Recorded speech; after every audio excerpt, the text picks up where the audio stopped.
आऊज़ुबिल्लाहि मिनश्शैतानिर्रजीम बिस्मिल्लाहिर्रहमानिर्रहीम। मब्तल रोज़ा और मकरूहात रोज़ा का आगे हमने आपको बताया। आज हम उस मुब्तल रोज़ा में से जो चंद चीज़ें हैं उनकी तफसीलात आप तक हम पहुँचाएँगे। सबसे पहले हुक्ना से क्या मुराद है, यानी कि हाँ उसमें था कि हुक्ना करना, किसी बहने वाली चीज़ से हुक्ना करना, यानी कि उससे क्या मुराद है, हुक्ना क्या होता क्या है, उसका हम आपको बताएंगे। कि कुछ लोग कहते हैं, पूछते हैं जी मौलाना साहब आगा साहब ये बताएं कि हुक्ना क्या है। हमने तो कह दिया मुब्तले रोज़ा कि किसी बहने वाली चीज़ से हुक्ना करना। आप किसी को नहीं पता कि हुक्ना क्या है, उसका हम बताने जा रहे हैं थोड़ी सी तफसील कि हुक्ना से मुराद क्या है। हुक्ना से मुराद यह है कि किसी पानी या किसी माया चीज़ को, पानी या किसी माया चीज़ को मकद के ज़रिए बड़ी आंत में दाखिल करना।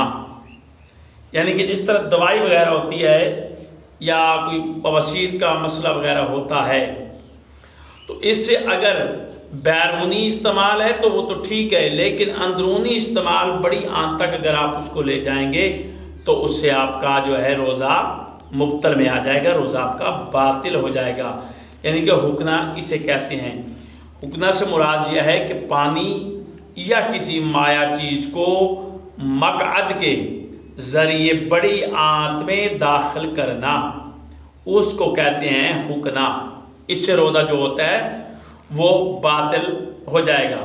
अब आगे दूसरा था कै का आना, यानी कि जो उल्टी होती है उसका क्या है।